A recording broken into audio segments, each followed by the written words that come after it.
Welcome to Granting Tales. Today we'll be reading Warhorse by Michael Morpurgo. Chapter 1. My earliest memories are a confusion of hilly fields and dark, damp stables, and rats that scampered along the beams above my head. But I remember well enough the day of the horse sale. The terror of it stayed with me all my life. I was not yet 6 months old, a gangling, leggy colt who had never been further than a few feet from his mother. We were parted that day in the terrible hubbub of the auction ring, and I was never able to see her again. She was a fine working farm horse, getting on in years but with all the strength and stamina of an Irish draught horse quite evident in her fore and hind quarters. She was sold within minutes, and before I could follow her through the gates, she was whisked out of the ring and away. But somehow I was more difficult to dispose of. Perhaps it was the wild look in my eye as I circled the ring in a desperate search for my mother. Or perhaps it was that none of the farmers and gypsies there were looking for a spindly-looking, half-thoroughbred colt. But whatever the reason, they were a long time haggling over how little I was worth, before I heard the hammer go down, and I was driven out through the gates and into a pen outside.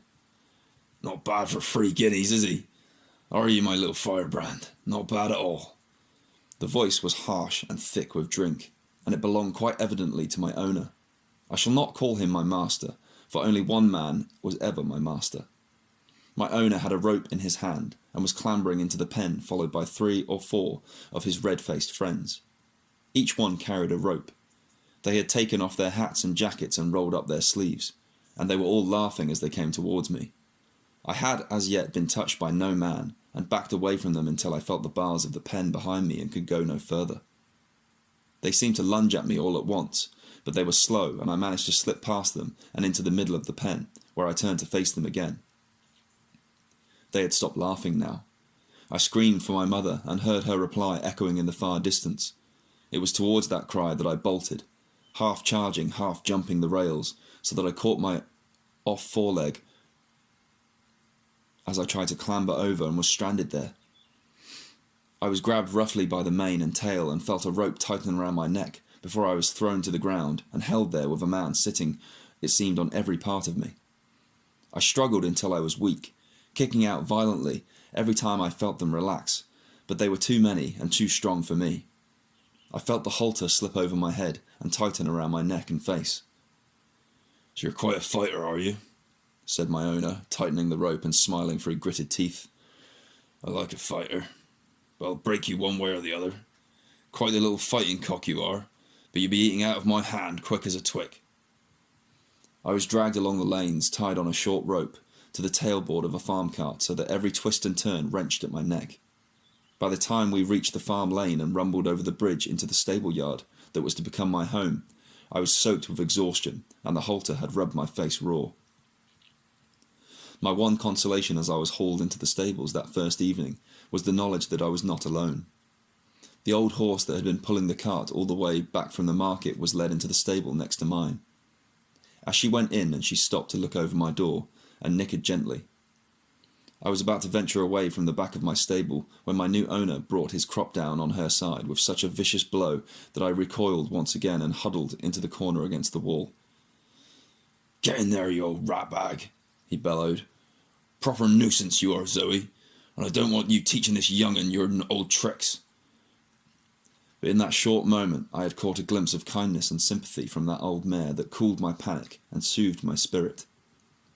I was left there with no water and no food while he stumbled off across the cobbles and up into the farmhouse beyond. There was the sound of slamming doors and raised voices before I heard footsteps running back across the yard and excited voices coming closer. 2 heads appeared at my door. One was that of a young boy who looked at me for a long time, considering me carefully before his face broke into a beaming smile. "Mother," he said deliberately, "that'll be a wonderful and brave horse. Look how he holds his head." And then, "Look at him, Mother. He's wet through to the skin. I'll have to rub him down." "But your father said to leave him, Albert," said the boy's mother. "Said it'll do him good to be left alone. He told you not to touch him." "Mother," said Albert, slipping back the bolt on the stable door, "when father's drunk he doesn't know what he's saying or what he's doing. He's always drunk on market days. You've told me often enough not to pay him any account when he's like that. You feed up old Zoe. mother, while I see to him. Oh, isn't he grand, mother? He's red almost, red bay you'd call him, wouldn't you? And that cross down his nose is perfect. Have you ever seen a horse with a white cross like that? Have you ever seen such a thing? I shall ride this horse when he's ready. I shall ride him everywhere, and there won't be a horse to touch him, not in the whole parish, not in the whole county. You're barely past 13, Albert, said his mother from the next stable. He's too young, and you're too young. And anyway, father says you're not to touch him, so don't come crying to me if he catches you in there. But why the devil did he buy him, mother? Albert asked. It was a calf he wanted, wasn't it? That's how he went into market for, wasn't it? A calf to suckle old Celandine. I know, dear, your father's not himself when he's like that, his mother said softly. He says that Farmer Easton was bidden for the horse, and you know what he thinks of that man after that Barney over the fencing. I should imagine he bought it just to deny him. Well, that's what it looks like to me. I'm glad he did, mother, said Albert, walking slowly towards me, pulling off his jacket. Drunk or not, it's the best thing he ever did. Don't speak about your father like that, Albert.